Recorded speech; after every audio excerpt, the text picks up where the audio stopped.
here come the dollies. They got fresh sinkers, hot coffee, and the sweetest smile.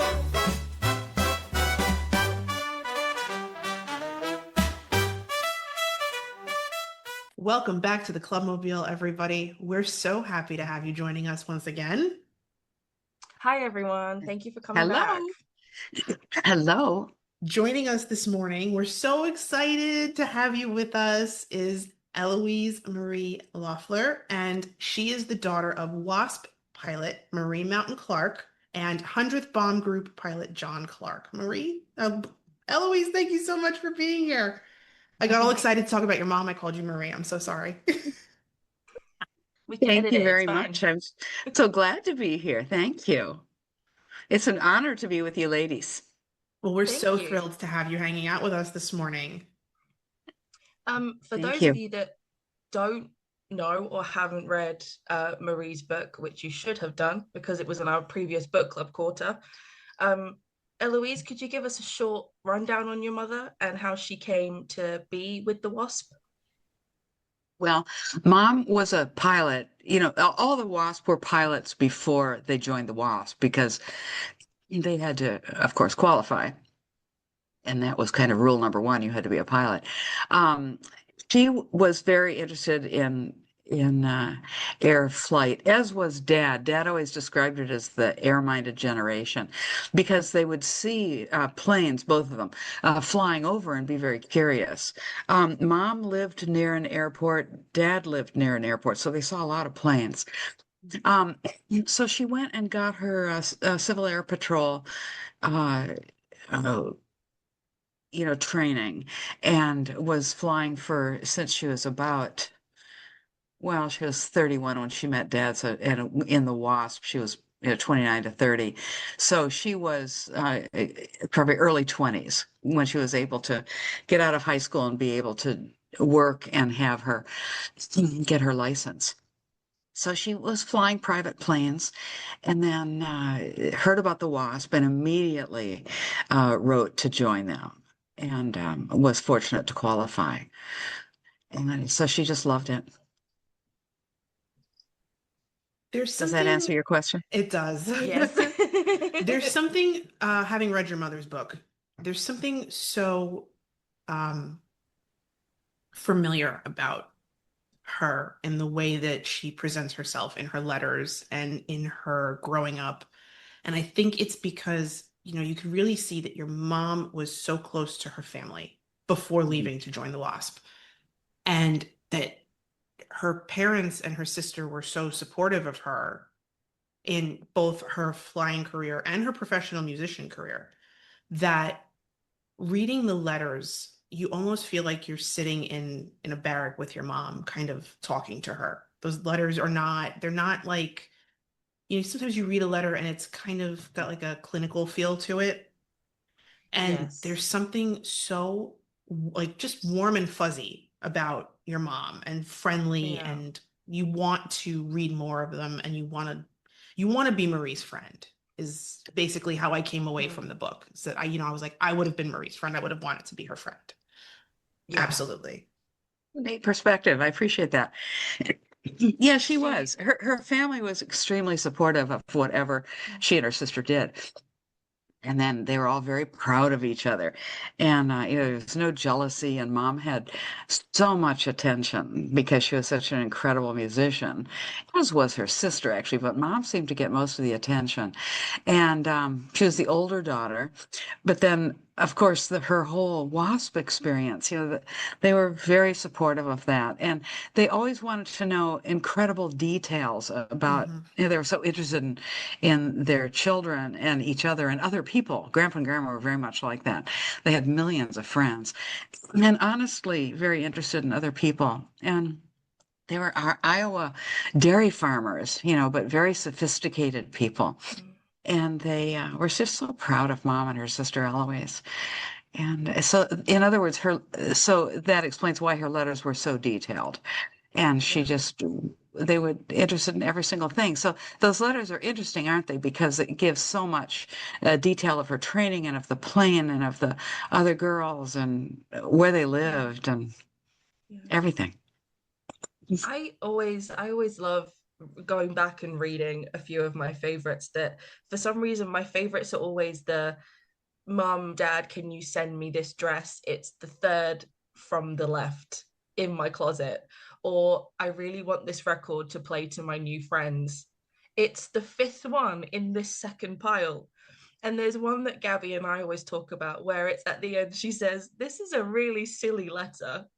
I think it's something like that where she Oh says, my God, "Isn't yeah. this funny?" This is such a silly letter. I'm so sleepy. Good night. And then and I love how she always signs off with taps at the end, and it's then she says, "I'll write next time." It was very sweet. Yeah. How did she fit the music into being a pilot also? Did she prefer one to the other, or was she very much equally involved with both? Well, yeah, very equally involved. They're very similar things, with music, and I came out of a professional music uh, world career in New York, and then went to medical school. And and it's the same thing with mom. I'm coming back to mom, but it's the same thing where it's easy to switch careers like that, or any career where everything is expected of you. And so with her music, everything is expected of you. You have to think on your feet. You can't make a mistake. If you do, you have to sort of cover it up the best you can. Um, just that attention to detail. Hard work, practice, consistent discipline. It's the same thing with medicine. I can only speak about medicine, um, where you just have to, you can't make a mistake. And everything is expected of you, and you expect everything of yourself. So, in other words, for her to go from music to, she can't make a mistake in her pilot career. And of course, she only flew after the WASP. She didn't fly, and I asked her about that several times, and I didn't understand it until quite recently. I think when I started going to her reunions, her WASP reunions, and Dad's 100th Bomb Group reunions, that she didn't want to fly a Cessna after flying. A P-39 or something, or a B-17. I mean, the power. She always talked about the power of a military aircraft. And I never really understood that until I saw those planes up close and personal and rode in them. Yeah. And so, in other words, she really was a very trained lady, and her music. She practiced a lot when she was in Sweetwater in the WASP too. She kept practicing, and she was still performing. There was a church there that wanted her to play a whole lot, and I only know that from her book, like you do. And but she played a lot. And people liked it. I would be too embarrassed to play. I would never have taken my violin down there and played. But somehow she didn't mind playing her flute in public. Did she carried on playing music Yeah. post-war? Am I right? Yeah, Yes. and she carried Yeah, on yeah, that career. yeah. She kept going. After the war, my parents went back to University of Michigan, where Dad was from, actually, Yeah. and then they were in Boston then for many years. After that, Dad got his master's and his PhD. They call it an SCD at MIT, and then Dad stayed on for another 10 years and taught at MIT. And so she was playing in Boston that whole time. She had some chamber music groups that she played with, and she also toured with them. She did a lot of orchestral work, a lot of solo work. And she was extremely talented, a gifted woman, really in Absolutely, anything she she was. touched. I remember one time when I was in high school, she showed me a report. I probably found it. She would never have shown it, pulled it out of a box and showed it to me. A thing on Hamlet or Macbeth, I don't remember. And she'd cut out this cover for it that was so detailed. It was kind of a yellow construction paper and a forest green construction paper, and almost like she had a penknife and or an X-Acto knife and cut out a mask, really, of one of either Hamlet or Macbeth's head. It's unbelievable. And the detail. And then there's nothing she did that wasn't excellent. So, of Yeah. course, we had to pretend to follow suit, I'm sure you did. I'm absolutely sure that But you did.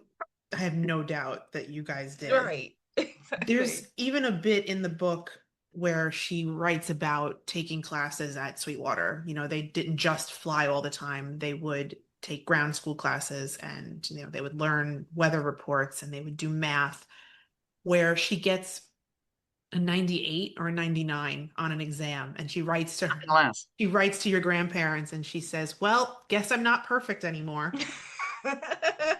Yes. It's like, she's like, so funny. Yeah, we spent most of our time. I said, yeah, she's we spent most of our time giggling. It was great.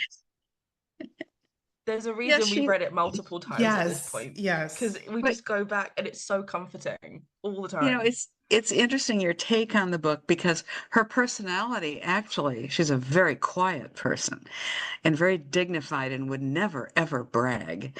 So it's funny that the take that in the letters, I know what you're talking about, because of course I've read it too. But you get a really different sense of her personality. And I wondered, did she change as she aged? Or did she change when she got married? She had to play the role of a wife. I mean, you'd never know that she did all this stuff. You know, that's a very different woman than I ever knew, honestly. And Dad was Dad all the way through, and was very proud of his service. And Mom was very proud of her service and was very willing to serve. Like all those women, as soon as they heard that the WASP was starting, they wrote immediately, I'm sure. And we're all excited about that. And I'm sure if they didn't qualify, they were very disappointed. But Mom, just everything she did was so excellent. Of course, she was going to qualify. And I don't know that she knew that, but. Was your mother always very outward in sharing with you her time in the WASP, or was it a case of your dad would say something and she would follow suit with her own experiences?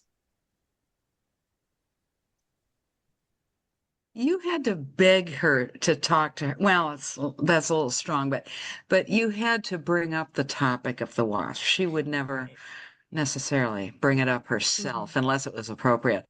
But Dad talked about his stuff so much, I think she didn't feel like she had to talk about hers. But that was also her personality. She wasn't going to put herself forward like that. Yeah. Right. Which from reading her letters, you wouldn't think that, because she was so giving all that information in the letters. It was very different when I knew her. And I think she was just letting Dad have the show, you know, a good, 50s wife, 40s and 50s wife. Yeah, it does beg the question of, what were our parents like before we came along, right? Oh yeah. Yeah. I think they were people, right? I guess we forget that they're not just mom and dad. They were people before they were mom and dad. And I hear stories of my parents, they met in college, and I'm like, mom? Really, mom? Really? It's not the lady I know. And do we grow out of those? Yeah, do we grow out of those things, or do we change because of our kids? You have to be a role model as a kid. As a mom, I don't know, but I really can't. What I know of my mom, I can't imagine her flying a plane, and that's a little strong. But I can, in terms of her qualities and what she expected of herself, which was everything, and what she wanted to do. She was a very courageous person. And I didn't see that upfront kind of stuff like that, but she was never afraid of anything. And which is probably why she was a better performer on her flute than I was on the violin. But she was a very interesting person. But if people would ask her about it, she would certainly talk. And when she got with other WASP, oh my gosh, they would never shut up. It was very interesting. It's like the guys, when they get together, that's what they talk about. For the 100th Bomb Group, it's very interesting to listen. Yeah, very, very interesting. You mentioned, but she was a beautiful woman inside and out. Say again. I was going to say, you mentioned that mom never flew after the war. She just couldn't bring herself to fly. Just a small little Cessna. Yeah, it was like a they toy. are tiny. They are tiny. And a toy, like a toy. They look like toy planes compared to some of the planes that these women flew, which was incredible. Yeah. Did your dad ever fly after the war as well? I mean, obviously he made a career of teaching and had his master's and his PhD, but did he make time sometimes to fly? Yeah, he flew in the National Guard afterwards. See, he had the opportunities Okay. to fly the military aircraft and took that opportunity and probably was getting paid and they needed the money desperately. There were students for the National Guard and so the Michigan National Guard. And so he would fly. But once they were in Boston, I don't believe Dad flew because they were in Ann Arbor, Michigan for 3 years before they went to Boston because Dad had to finish his undergrad degree Right. Yeah. on the GI Bill. But I don't believe he flew once they were in Boston. I may be wrong about that, but not very long if the Yeah. if he did in Boston. But I know he flew for like 3 years for the Michigan National Guard and flew around a lot, like all by himself in these big, huge planes. There was no co-pilot or navigator or anything. He just took the plane up. It's kind of shocking to me. It's That a must have different been generation. I quite, feel like yeah. bravery was a Yeah, quality. I feel like they were all born with. Just I think courage Oh, so. and I bravery, think so. yeah. in that generation, which is Well, like in Lucky in his book, he talks about when they flew the B-17 over to England, he basically had to fly it all by himself. Mhm. He did. He Yes. did. He It's just did. how they were. And of course, that quality of individual is who would go into those services. You know, if you didn't want to do that, you certainly Yeah. wouldn't have done that. But yes, they're very, very disciplined and very brave and confident in their own abilities. Mm. And and she was not afraid to be herself and to be different. So she wouldn't have been afraid to be the only pilot in West Des Moines, Iowa. Yeah. And she's just a very confident person, but Yeah. not braggadocious, if that's a word. And she wouldn't talk about herself very much unless you asked. She's a very quiet, very patient person. Yeah. Would you go to reunions with your mum and your dad? Like, would you all go as a family, or was it more of an adult sort of situation? When we would what, Winnie? Sorry, when they would go to their reunions, would Oh, you oh, go oh. with them, or would it be like just an adults only Well, at situation? first, when they first started going was probably the early 80s. Like Dad didn't even know there was a 100th Bomb Group foundation until he heard from somebody or got some sort of notification. And then they started going to his, and that would have been probably late 70s, early 80s. Mhm. And then Mom, her WASP reunions, I guess, were probably started about that time. And so they always went together for both sides, the men and the women. And then one time, about the early 90s, one of the guys in the 100th Bomb Group brought his family. I don't know if it was Lucky or who it was, but somebody had brought his family, and Dad never thought about it. And I thought, oh, wow, this is a great idea. Let's take the kids. So then we started going, and then our spouses started going.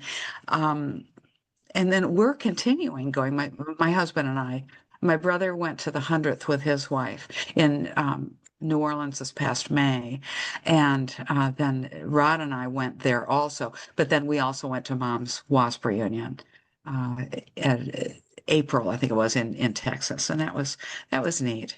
But it's neat to see all the people because now, especially with the 100th, it's very organized and Mm, we all know each other, all our generation. We're all friends, and that's a neat thing, you know. And that's I very hope it sweet. can keep going, you know, through another generation at least. Yeah. But there's a lot of our generation's kids who are attending and are very interested. So Mm, who's to say? It very could be. Yeah, yeah, for sure. But so yes, we started going then as a family, and we went a lot as a family. Mm. that's really Um, great. I I love that. would, Gabby and I would love, even though we are having this episode about your mother, we would love to know about your father as well. Oh yeah. And he flew with the 100th, and we would love to, you know, any stories you have of him while we're here, we would love to hear about as well. Yeah, well, Dad, I was very close to Dad. And of course, Dad moved here 7 years before he passed. And he passed at 101 and 5 days on July 14, 2024. And he was completely with it to the end. In fact, he was lecturing to somebody the last few days.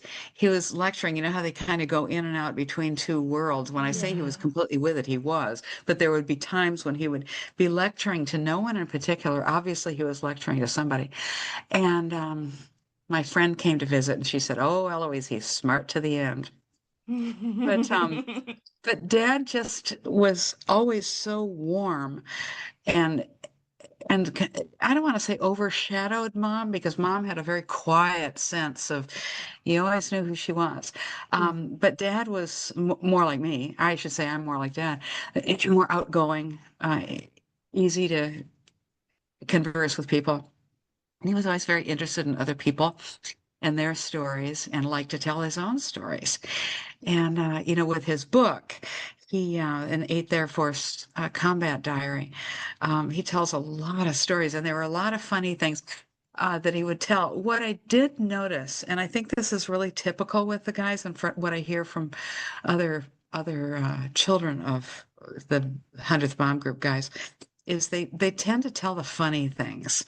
They didn't talk so much about flying and seeing all their friends going down around them. It was very, very dangerous work, as we all know. And but Dad had a great faith in God, and so he knew he was going to be okay. In fact, at one point, he heard a voice say to him on one of their rough missions, very, very early in his missions, that he heard a voice say, "I will take care of you."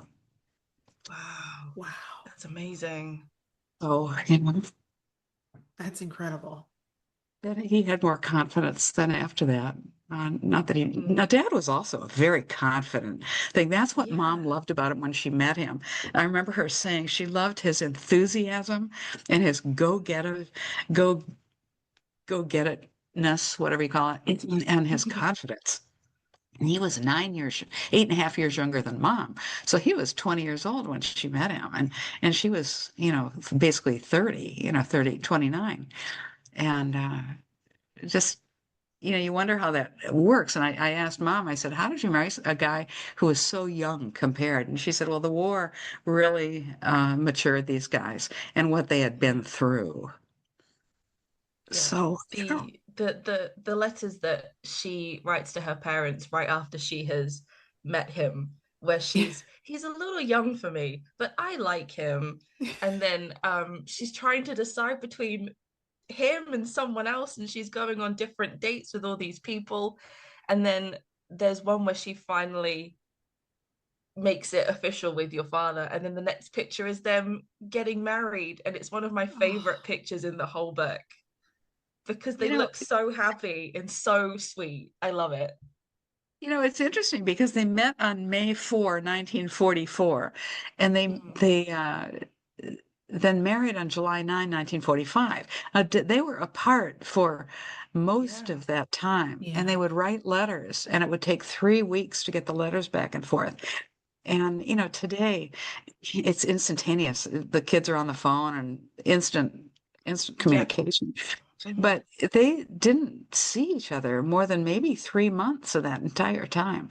I Yeah. don't know how you could marry somebody like that, but times were different. We can't Yeah. compare our lives now with that. Very, very different times. Yeah, of course. And of course, she knew, and that kind of thing. She just knew he was the guy. When you And know, they were Yeah. you married for know. 63 years. Yeah, which is incredible. It's absolutely incredible. And they Yeah. live such a full and happy life. I love towards the end of the book, your mother has obviously the letters stop after she has returned from flying, and it goes to what happened afterwards. And it's just this long list of all these Yeah. things. We moved here and we went here, and John went back to school, and I did that. Yeah. Gabby and I were going through, like, did this woman ever sit down? Did she ever stop? Well, I It's I think wonderful. one thing is, they were young when they came out, so they had their entire lives to live. Yeah. Oh, Mom for was sure. 94 Yeah. when she died. And so she had another 60 years to live, Yeah. 65 years to live. And Dad, of course, died at 101. And he got out of the service at 21. So he had 80 years of life. So, when you put it in that perspective, but yes, they were also, besides the amount of years that went by, they were very busy people. And they were both professional people who just, were working very hard to get their careers going or to continue their careers or to advance. And they were just all smart, dedicated individuals and wanted to make the world a better place, which is great. Did your mum return to school, or did she just play music and did. stay home with you guys? Yeah, when Dad was at Michigan for the 3 years right after they got married, she went and got a master's degree in music. So she went to school also at the same time. Then when they moved to Boston, then she was working in the Harvard Coop with a bookstore while Dad was in school. And they just were very easygoing, so they just, if and very flexible. So, if somebody needed to go to work, they just found a job and did it, and I think that's also very typical of that generation, called the greatest generation. They really were. Absolutely. Yeah, they just got on with it after being so willing to fight in this war. Yeah. Even afterwards, they just got on with it, and they didn't let it they weren't self-absorbed at all. Stop them. Yeah. Yeah, they were not the important ones, in their minds. And they did just get going. If they needed something, they went and got it, Yeah. I remember finding a diary of my parents, a financial diary, like a booklet that this is how much we have to spend this month, and this is what we had. And every Tuesday they would get a Pepperidge Farm loaf of bread. That was their thing, And then in Boston, that's sweet. They actually subscribed to the Boston Symphony when they were in Boston, went every single Saturday night.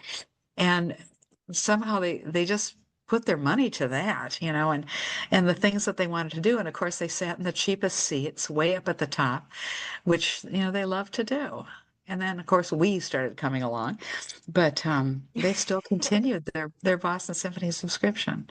That was very important to Mom. Yeah. And if it was important to Mom, Dad would do it, Of course, they were both working and, little Dad was in school. I mean, her mom was working at the Harvard Coop, That's not big money. But they, they're both did what they had to do to squeeze by. That's what that generation would do. Yeah, and extremely intelligent people, which is why they did so well. And then it always surprised me initially. It surprised me that they wrote the books, because that takes a tremendous amount of energy, and they self-published them, so they paid for every single thing. Right. And they never got a dime off the books. Dad's books all go to the 100th Mom Group, and Mom's groups went to the WASP Museum, or a WASP, before the WASP Museum started. They would go to a WASP organization. And, just they were very unselfish people, and just wanted to share their story because they felt it was so important for young people to know. And I asked Dad why he wrote his book, and he said, so that you guys would know what was going on and what we had gone through, because he never really talked about it like I said earlier, he talked about the funny things that would happen. Yeah. But there's some very serious things that happened. Did they agree to write the books at the same time, or did one go first and then the other followed suit because they saw the other writing? Well, Dad wrote his first, and then found a box of Mom's letters, the letters, right, that are the things, and thought this would be a great book. And so they compiled the letters, and they didn't want any editing of either Dad's diary, because it's a diary. You can't edit a diary. Yeah. And I remember him telling the editor, he spelled Ghent, Belgium wrong in his diary. And the woman wanted to correct the spelling, and he said, no, it's a diary. You can't correct that. And then Mom's letters, same thing. It's a diary, just in forms of letters. Right. And one thing I thought was interesting about Dad's book, kind of how that started, like he found Mom's letters, and that's how that started. But Dad's mom had given him a little spiral notebook, maybe, 5x4, one of those small spiral notebooks with the spiral along the top. And she had been a writer, and she gave him the book before he went overseas and said, just write your impressions. That's all she said. Yeah. And so this is how his book then was based on this notebook. And he would write at the 60th, and no, that was later. When he wrote the book, he wrote no, it was 60 years later, because he had a lot of photos. There were photojournalists that went along with him on the missions, which shocks me. I didn't realize they were embedded at that point, and that's where all those photos come from. But he had up in the corner, he would have for the International Herald Tribune, they would write what had happened every day on all three fronts, Africa, Europe, Pacific, war fronts. And he would have that there, and then had his briefing notes, and that's what he put in his notebook. Or the briefing notes at 3 o'clock in the morning, they had briefing, and you're going to fly to here today. You're going to be at such a altitude, blah, blah, blah. Very detailed notes of what their job was that day. And then he came back, and this is what he wrote in his notebook also, right after his mission. He wrote down his impression of what happened at that, not his impression of it, but what happened during the mission.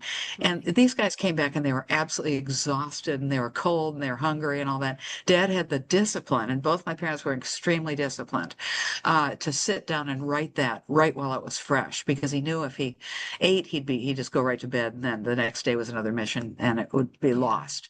So he wrote that down, and then 60 years later wrote impression of 60 years later. And that's kind of how the book came about. In Mom's book, which came second, Dad had found this box of letters and thought this would be a great book. And then he wanted to sell the two as a unit, like as a love story. Yeah. And so they're always kind of marketed together, but people typically buy them separately, or they'll buy them together. But it's fun to watch Dad. So they would do a lot of book signings, both of them. And they, people were always very interested. They'd come up, and Dad would spend a lot of time with the book signings and explain how he put the book together.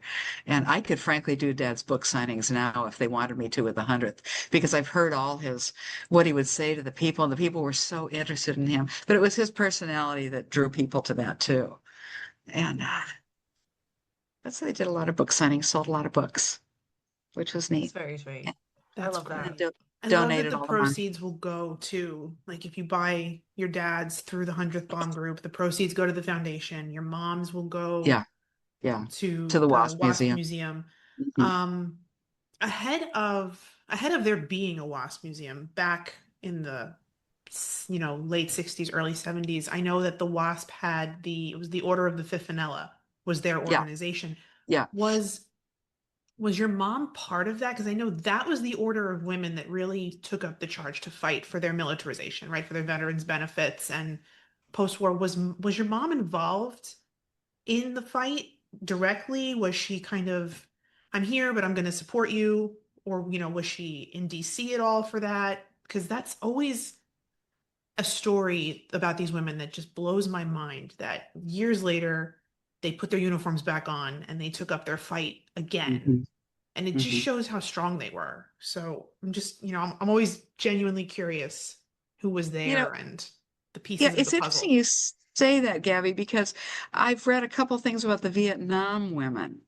And they did the same thing, to get their Vietnam. I'll get back to your question, but they did the same thing. They had to fight, like, to get the women, the Vietnam War Women's Memorial in D.C. Diane Evans Carlson, who did that, she also wrote a wonderful book. She's a local woman. That's how I know this. She was a nurse in Vietnam War, and for 10 years she would face these committees of these enormously powerful men, all men of course, and fight her way. Mom did not do that. Mom was quietly supporting from behind, which would be very much her personality. Mm-hmm. She was just really happy to put in the service. She wanted to fly. She wanted to support her country. She was very patriotic. But afterwards, she was more a quiet supporter, and I'm sure very financially involved in that. Whatever was needed, she would have supplied. But no, she knew those women. very well who were doing that, and felt that they also didn't need another body. They had enough doing it. And she didn't have the personality to go speak out like they had to do that. But but she did. I went to DC to pick up her gold medal, a congressional gold medal. That was a neat experience. Oh, wow. And they hand it to you. It's very. That's so great. She had just passed when that happened. She knew, I can't remember if she knew that was going to happen, but she was able to have a flag on her coffin. We made sure that she had that. And of course, Dad's funeral, he went through the whole military, everything, the taps and the gun salute and the flag and all that, They didn't have a flyover. I didn't know to ask for that, but I think he wasn't high enough ranked to have a flyover. But he would have loved that. He never knew we were going to do that. Absolutely.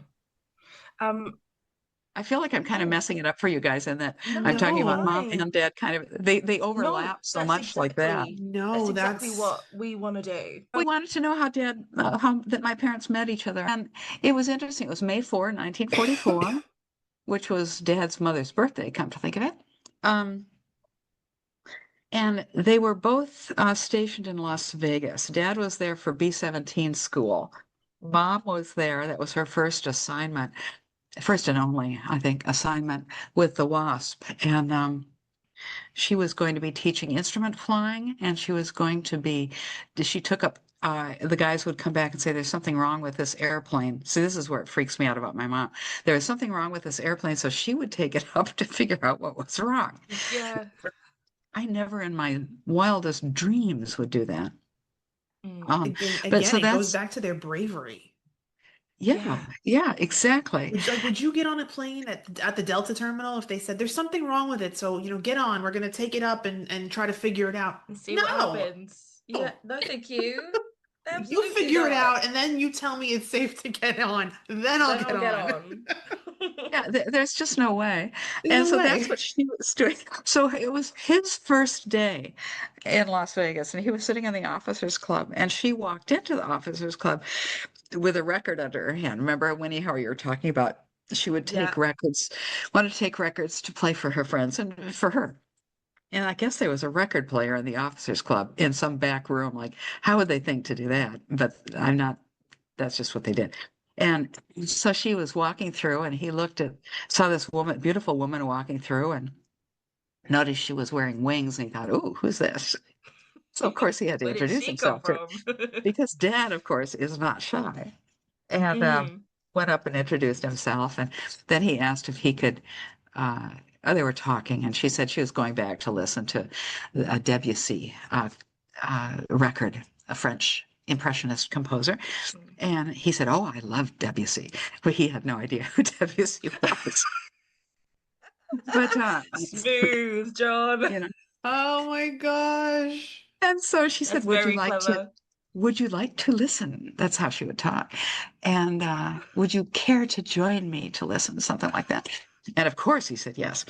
And I don't know how much listening they did, but so they started, dating and having a grand old time. And then they double date with some another WASP and another B-17 guy. And so there were a lot of those couples of B-17 and WASP guys. Yeah. And they kept contact with these other couples for many, many years afterwards. And so that's how they met. And then they continued to date. And as you were saying, Winnie, she was seeing some other guy at the same time. And she chose Dad. Good. And we're very glad that she did. We're very glad. When did your dad go overseas? 44? Say, when did he go? And then what did you say? He went overseas in 44, correct?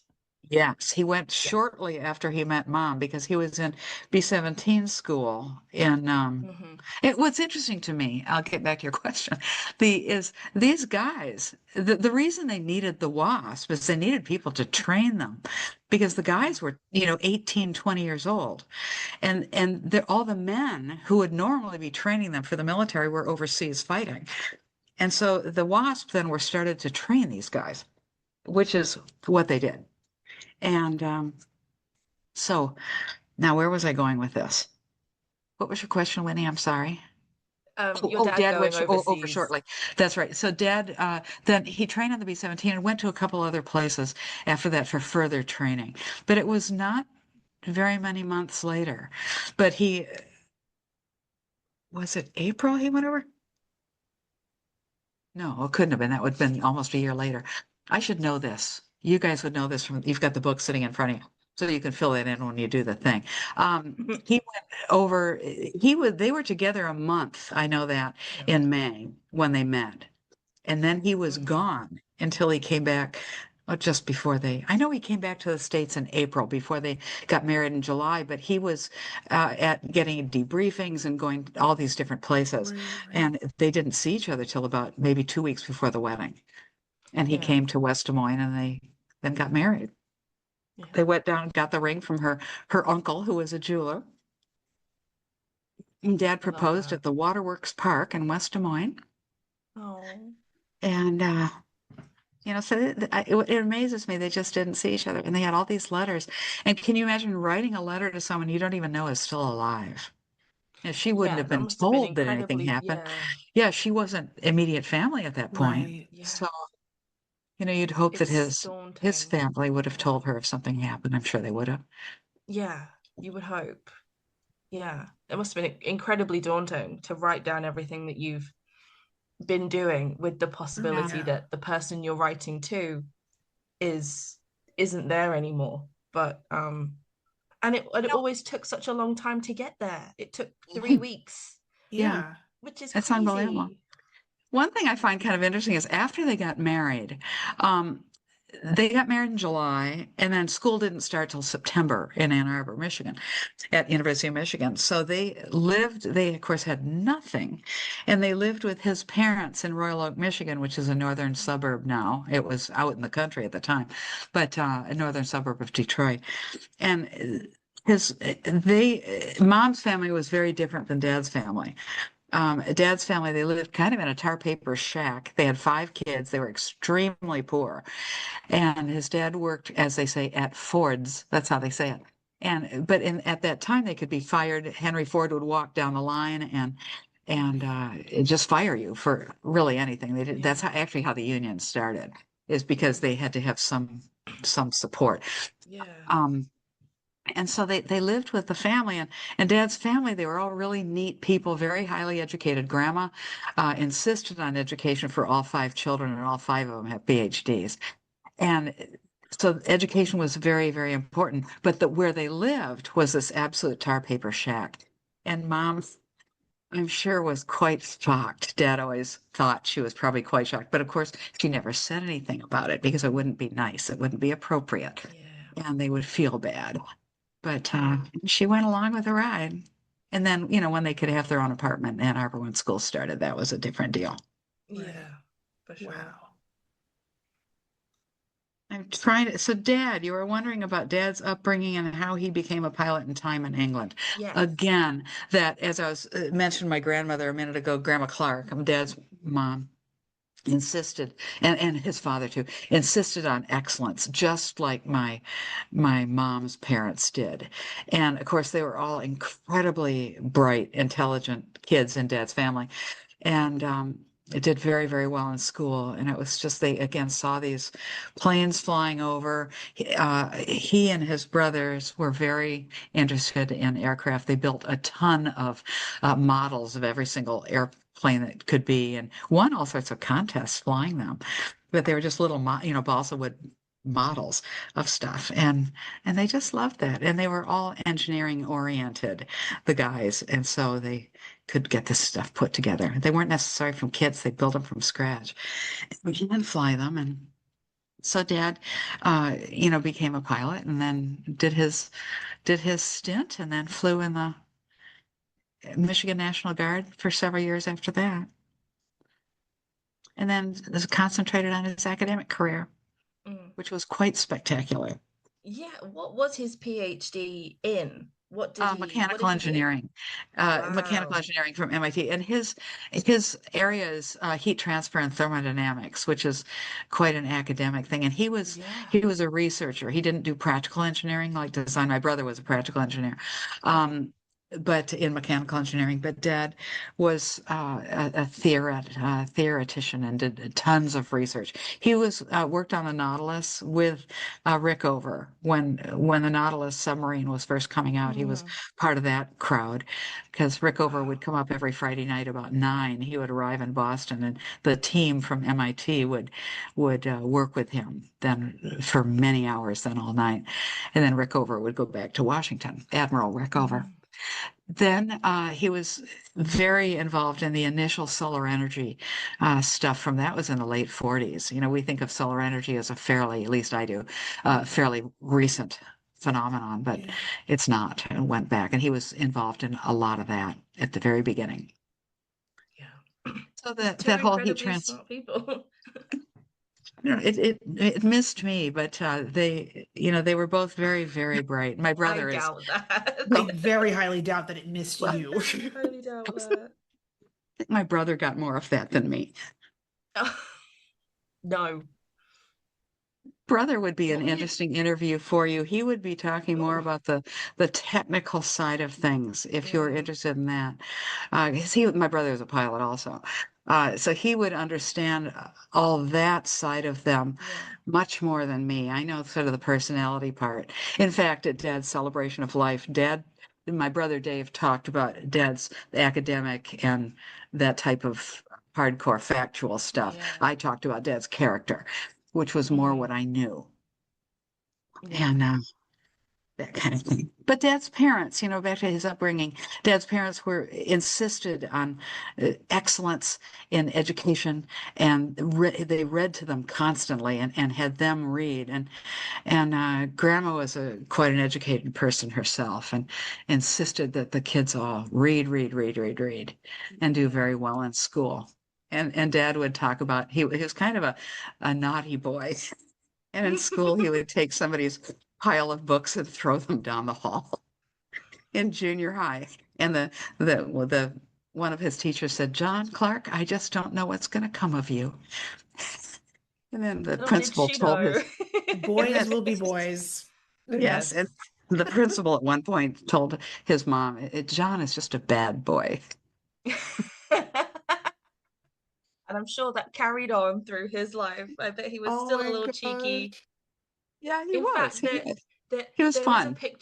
There was a picture that someone posted on Facebook through the 100th Bomb group, Facebook group. And it was your dad's in this lineup with Lucky and Rasmussen, and not all of them are looking at the camera, but your dad is, and he has the cheekiest little smile on his face. He's looking at the camera and he's just, "Hi!" It's so cute. I love it.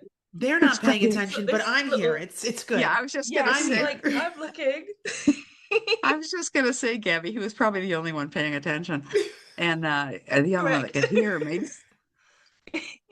But he always had a twinkle in his eye. He was so that's what I was funny about to say. and very clever and always a quip. And he just people loved Dad, and he loved people. Like when he would go to the ER, the doctors loved him, and he was not afraid to ask them about their families and tell them about his, and they really appreciated that. And me being a physician, I know how that is when you have a patient that comes in as actually interested in you as a human being. You're not some sort of creature with an MD after your name. You're actually a person with a family and a life.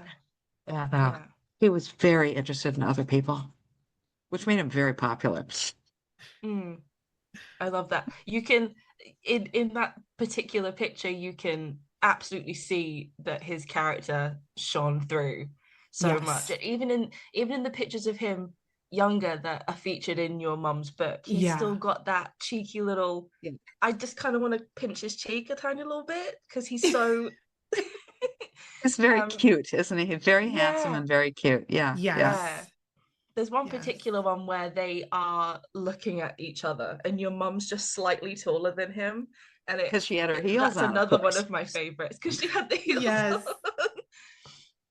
I loved it. I love the book. I've read it twice now, and I'm so excited to read your dad's. Dad's is very interesting also. It's just a completely different completely different thing, but you can see how they fell in love with each other because they had so many of the same interests. And this sort of air-minded generation, as Dad called it. It was very interesting people, and they're very interested in other people, so they could take in each other's world. And that was really neat, and they tried to teach us to do that. They Let me very see much what else. complemented each other. Yes, Yeah, they did. there's another cute picture of Dad at a more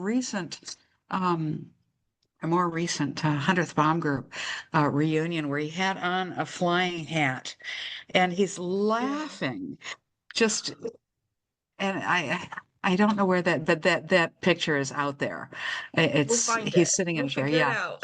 We'll dig. The We'll find hundredth, it. yeah, the 100th has, their every other year they have their big 100th reunion. And then every February they would have one in Palm Springs for the 418th Squadron.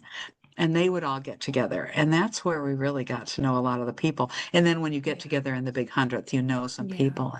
And that's neat. They haven't had a 418th for a while. And I think because the man who lived in, one of the B-17 guys, lived in Palm Springs. And he's either passed or is no longer able to organize the event. But those were fun too. And so we would see these people twice a year, every other year, once a year at least. Yeah. It was fun. Well, It's we're nice looking that- forward to seeing everybody at the next big 100th reunion. Oh, are you guys going to come? Yes. Yes. Oh, Yes. wonderful. We'll be there. We will. Oh, Very that's excited. wonderful. I know they're deciding where it's going to be. Have you heard anything? I'm hoping it's here because there is a Museum of Flight here in They've Seattle. talked about Seattle. Yeah. And I'm like, that makes things so much easier for me because I'd have to drive maybe 45 minutes to get there. And poor And Gabby has to fly across the country. Oh no. It's fine. I'll pick her up from the airport. I love get a in my good car. trip. So you never have to twist my arm to get on a plane To and go anywhere. You I can't never remember. have to. You guys, I know, Winnie, you've been to Thorpe Abbott's. Gabby, have you been? I can't remember I from our have been. conversation. I have been. I just went this past April on an 8th Air Force tour that was organized through a group called We Happy Few 506, which is created by one of the cast members from Band of Brothers. And he's created this entire tour group kind of family, and he does all different types of tours. So after Masters of the Air came out, he's done 2 of them now.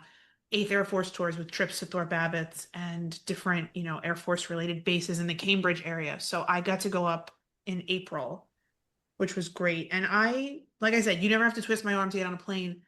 I went by myself, and I only knew the people I was meeting over there through this community. And I said, you know what? We have family friends that live in the Essex area. So I was like, look, if push comes to shove and it's really, really bad, I'll go stay with them.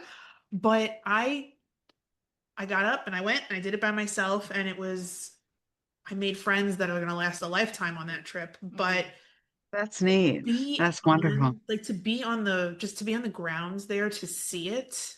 It Yeah. really is. Like, I went back a second time with my family friends, and it was a Sunday and it was quiet. When you're there with the tour group, everybody's running around and everybody wants to see everything and they're talking, and you want to get a minute with the actors from Masters of the Air that are there and kind of chat with them. But when I went back the second time, it was quiet. There was really nobody had gotten there yet for the day, and it was just the volunteers and me and my family. I just kind of took a minute to stand there and look at the control tower, and you really just feel it hit you, like the force of it, the weight of it, that this was once this busy airfield, and that planes were coming and going, and lives were changing, right? This is someplace where people's lives were changed for the good or the bad instantaneously. Or this is where somebody would step foot into a fort and leave the ground for the last time. It really hits you very hard, the weight of it all. And it's incredible to see how well preserved it is and how much care the museum volunteers take in preserving these memories and this moment in time that not a lot of people know about. It's Very really, true. Yeah. And it everybody looks so, knows about the Army and the Navy, but unless you know to go to these control towers and these airfields, there's so many stories that are hidden in there that you can unearth. It's incredible. I will say that I grew up relatively close to it, and even I was not aware of it until quite late on. I knew that I grew up right by an airfield called Rougham Airfield, but I never connected the dots until extremely recently that Rougham Airfield was RAF Bury St Edmunds, where I grew up. It never connected that the people that I now speak about were literally on my doorstep in 1943. So I think a lot of it is missed education, because I grew up literally behind it and I didn't know until relatively recently. Unfortunately, it's not taught the way it should be, especially in schools that are surrounding the area. So while I now see myself as lucky enough to have grown up beside it, and now I'm learning so much more, I'm very upset of all these years that I missed the opportunity to take it in, because I didn't know. It's not made obvious. No one ever really says anything. There's memorials now, but when I was growing up, there was nothing. There was maybe like a cross in the ground, or like a homemade memorial. There was never anything officially put there. I believe recently there was one put up at Rougham Airfield. I think, Gabby, you went to visit one while you were there. Yeah, they took us to in Rougham the as spring. well when I was there. Yeah, and I grew up maybe like 30 minutes away from it, and I didn't know until Gabby said, I'm going to Rougham, and I'm like, I grew up literally on the doorstep. But you're not really told. Do you think there's anything you could do, Winnie, to get something in the curriculum of the schools? I'm hoping that I don't know how it works in England. I'm hoping when I move back, Gabby and I have discussed sort of like a living history type thing, where we would go to these air bases and give talks about the people that were there and the women that were involved in the war. We have really fun plans to try and find a Clubmobile, and on the hour, every hour, we give talks to kids on field trips at the base. We have some very silly dreams, but that is what I would like to do. That's a better way of doing it, of doing that, and giving talks, because you're not going to be able to put something in the curriculum the more I think about that. No. But to give talks, my parents used to go give duo talks, or Dad would, sometimes they'd be individual, but they talked to school kids a lot, and Dad would give all sorts of Memorial Day talks and 4th of July talks and all sorts of things. So I think that's really important to do. Yeah. When you're talking about the different air bases, I think there's a map in Dad's, sort of a hand-drawn map in Dad's book, of all the air bases that were around there. Yeah. There's just the American bases and then just the British bases. Yeah. And how many there were, and each base had 1,000 planes, something like that. I can't imagine. And then, can you imagine the noise? I mean, it would be 24 hours a day, because the Brits flew at night and the Americans flew during the day. So it was 24 hours, and it would take hours for that whole bunch of planes to take off. And, squadron after squadron. It's very interesting to me. And, I was growing up as well, I grew up right by an RAF base. So that was still going on. Up, it was still noise. There was plane noise. There was mortar training noise. There was gun noise. So, I can sleep through anything. But yeah, it never stopped. And one of the things that I've read a lot about World War II and the Americans being in East Anglia was that they missed the constant noise after so many years of hearing the rumble of all of these planes. Went back to their farms. It got too quiet, like eerily quiet. Which, now when I think back to where I used to live with my mother, it's eerily quiet. And if you think having all that noise for so many years, I think of myself walking down this specific lane near where I used to live, and so quiet. Where I grew up was so quiet. Apart from the plane noise occasionally, but yeah, very eerily quiet. Yeah. You know, one thing I wanted to say also about, you mentioned Masters of the Air, it reminded me of it. There's the last episode of Masters of the Air where they actually interview a lot of or several of the guys, and Dad is interviewed in there, Lucky's interviewed in there, several of them are, and people seem to have missed that when they were watching it, and I don't know how we found it, but it wasn't like the next week shown. You had to look for it. I believe what happened was that they aired the final episode on Apple TV, and then directly after it, they added it as like a documentary, as like a partner to it. The Bloody Hundredth documentary, yeah. But I believe initially they put it under extras. They didn't add it as an episode. They put it under extras on Apple TV. Yeah, so you that had makes sense. to go look for it. Yeah. I watch it quite often. I go back to that documentary a lot. Often. It's a good, I mean, aside from being a good point of reference for a lot of the stuff that you and I do, Winnie, it's just, it's a reminder too, right? That like, Band of Brothers in the Pacific, Masters of the Air isn't just, handsome faces, flying planes in World War II, regalia. It's not just a story. Yeah. Right. Yeah. It's not just a story, it's a true story. Yeah. And it really happened. It's history. It is. It's history. And the documentary serves to remind people that there were a lot of men not shown on the screen in the show, obviously for, timing purposes, and TV making is TV making, and I don't know all the ins and outs of it. But such is always the case. Here's a handful of men that we didn't show you on TV. Here's who they really are. Yeah. This is what you should be focusing on. And they all love the plot talking. is missed. Yes. Yeah. And what surprises me is they all, they're so proud of their service. And I'm not surprised about that, but the fact that they enjoy talking about it. And the more I listened to Dad, and I was in on a lot of his interviews as when he was here for 7 years, because I either had to drive him there or was there helping out, when it was, he was an older guy. And I was interested for one, but it was just, he was so happy to talk about it, would answer any question, would elaborate. You ask him one question and he would answer for 45 minutes. I mean, the depth of knowledge that these guys, I'm thinking particularly my father, but Lucky and all these guys had was amazing, and their interest that stays to this day. And of course what's interesting is Dad talked about the war so much in his older years, his later years.